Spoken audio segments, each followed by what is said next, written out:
Hello, myself Rosiman Jarwa from the Department of Faculty of Pharmaceutical Science, Assam Downtown University. So today's lecture will be on the topic of anti-tubercular drugs.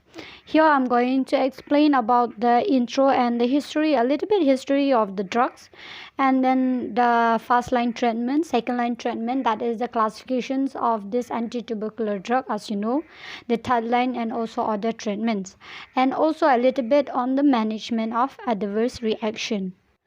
So let's go about the introduction. Let's see what is there in the introductions of this anti-tubercular drug. As you know that this Robert Koch, which discovered the Mycobacterium tuberculosis in the year 1885.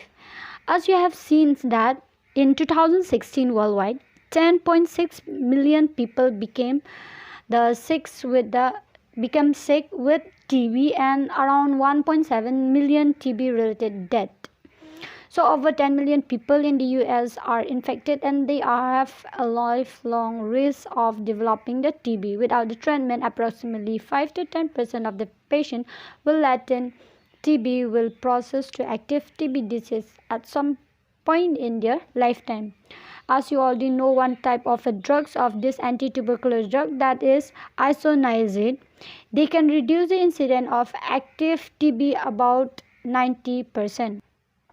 So if you take a treatment on this, when you suffer from tuberculosis disease, the initial phase, that is your 2 months, you have to take a drugs which with the combination, that is your isoniazid, rifampin, pyrazinamide, and ethambutol. Now this may be disconnected as soon as the result of a drug suspectable testing confirm IHN and RIF suspectability. Here, intermittent treatment. Initially, 4 drugs regimens with 2 to 3 doses per week are effectively only given by a DUT.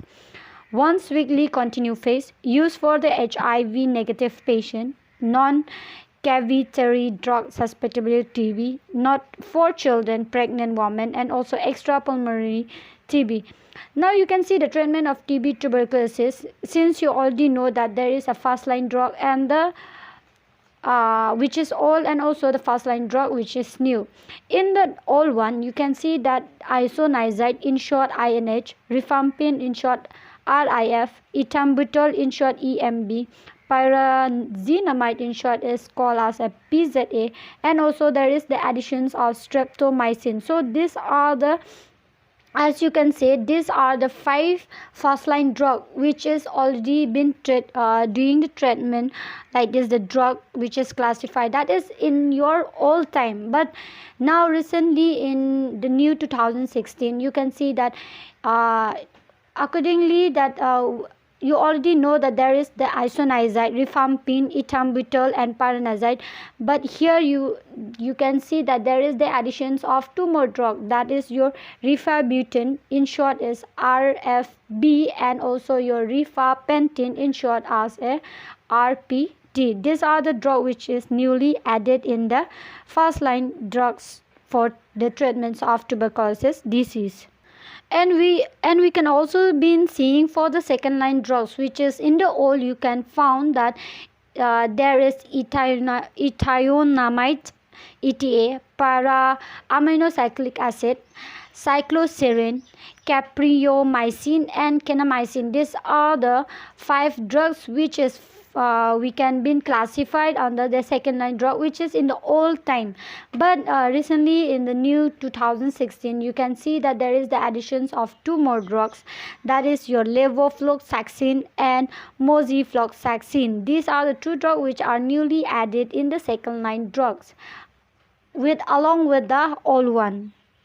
So what are the efficacy? Now there have been divided into 2 types, right? One is for the bactericidal and bacteriostatics. For the bactericidal, what does you mean by these words?